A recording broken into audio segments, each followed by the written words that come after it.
వీళ్ళు కుమార్తె పని చేస్తారు. మీరు వచ్చి చేయలే, ఉద్యోగాలు చేయలే. నీకు తెలుసు రాష్ట్రీ, నీకు ఇష్టం ఉంటే ఉండు, లేకపోతే తెలుసు. నాకు అభ్యంతరమేలే. వీళ్ళు కుమార్తె పని చేస్తారు. మీరు వచ్చి చేయలే, ఉద్యోగాలు చేయలే. చేసేది నేనే మాట్లాడుకోండి. నేను అసలు లేదా, మీరు మాట్లాడుకోండి.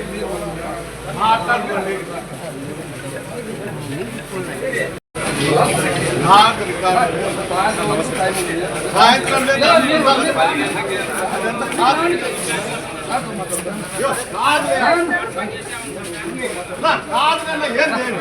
మా ఇంట్లో పంపలేదు. మీరు గేట్ బయట ఉండి మాట్లాడండి.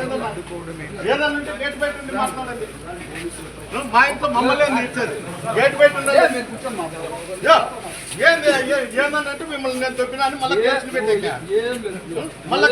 ఇప్పుడు పెట్టారు, మళ్ళీ పెట్టాక ఇదంతా వాడు ఎక్స్ఎమ్మెల్యే గారు చేసిన పనులకు మీరు కోచింగ్ ఇస్తారు. మీరు ఆ కోచింగ్ మాట్లాడతారు. వాడు హాస్పిటల్లో ఉండే ఇదే కోచింగ్, బయట ఉండే ఇదే కోచింగ్. దానికి నేను మాట్లాడిన కూడా మాట్లాడినా